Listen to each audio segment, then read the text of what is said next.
चलिए क्लास, अब एक पीएसवी सॉल्व कर लेते हैं। ये आपका क्वेश्चन है, why does the CO bond length in phenol is smaller than that of CO bond length in methanol.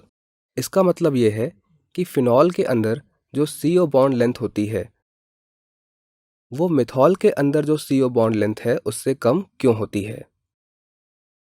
अब आप इस वीडियो को 1 मिनट के लिए पॉज कीजिए और इस क्वेश्चन को सॉल्व करने की कोशिश कीजिए।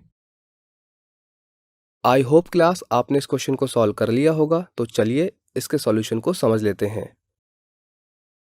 तो क्लास, जो फिनॉल के अंदर CO बॉन्ड लेंथ होता है वो कम इसलिए होता है क्योंकि वहाँ पर जो कार्बन और ऑक्सीजन है उनके बीच का जो बॉन्ड है वो वैसे तो सिंगल बॉन्ड होता है, बट उसमें थोड़ा सा पार्शियल डबल बॉन्ड कैरेक्टर भी होता है।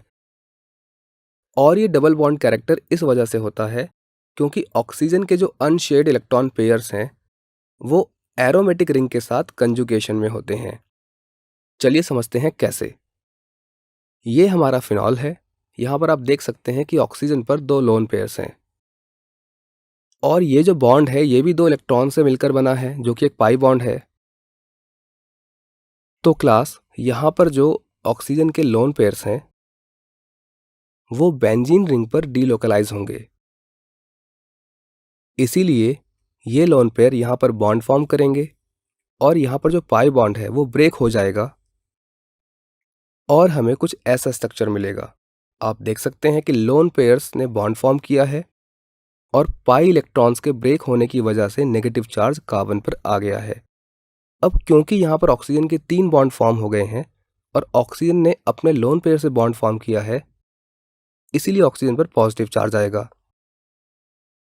बट यहाँ पर जो इम्पॉर्टेंट बात है वो ये है कि यहाँ पर कार्बन और ऑक्सीजन के बीच में डबल बॉन्ड फॉर्म हुआ है और इसी तरह से फर्दर रेजोनेंस चलता रहेगा। तो हम ये कह सकते हैं कि जब हम फिनॉल के रेजोनेंस को शो करेंगे तो वहाँ पर ऑक्सीजन और फिनॉल का जो कार्बन है जिससे ऑक्सीजन अटैच्ड है वहाँ पर एक डबल बॉन्ड कैरेक्टर आएगा और हम ये जानते हैं कि जो डबल बॉन्ड होता है उसकी बॉन्ड लेंथ सिंगल बॉन्ड से कम होती है।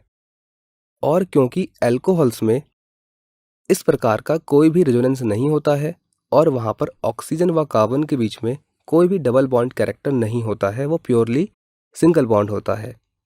तो इसीलिए अल्कोहल के केस में CO की जो बॉन्ड लेंथ होती है वो थोड़ी सी ज़्यादा होती है एज कंपेयर टू फिनॉल के केस में कार्बन और ऑक्सीजन के बीच की बॉन्ड लेंथ से। क्लास, आपने इस टॉपिक में जो भी इंपॉर्टेंट कॉन्सेप्ट्स कवर किए हैं उनकी समरी को यहाँ पर दिया गया है। जैसे कि हमने यहाँ पर पढ़ा कि हम अल्कोहल्स को डिवाइड कर सकते हैं इन मोनोहाइड्रिक, डाइहाइड्रिक, ट्राइहाइड्रिक और पॉलीहाइड्रिक अल्कोहल्स में, जहाँ मोनोहाइड्रिक को फर्दर 2 कैटेगरीज में डिवाइड किया गया है। जो पहली कैटेगरी है उसमें फिर से एल्काइल, एलाइलिक और बेंजाइलिक अल्कोहल्स होते हैं, जबकि सेकंड कैटेगरी में विनाइलिक अल्कोहल्स होते हैं। इसके बाद हमने देखा कि हम फिनॉल्स को भी कैटेगराइज कर सकते हैं इन मोनोहाइड्रिक, डाइहाइड्रिक और ट्राइहाइड्रिक में, और ईथर्स को भी हम डिवाइड कर सकते हैं सिंपल और सिमेट्रिकल ईथर्स में एंड मिक्स्ड और अनसिमेट्रिकल ईथर्स में।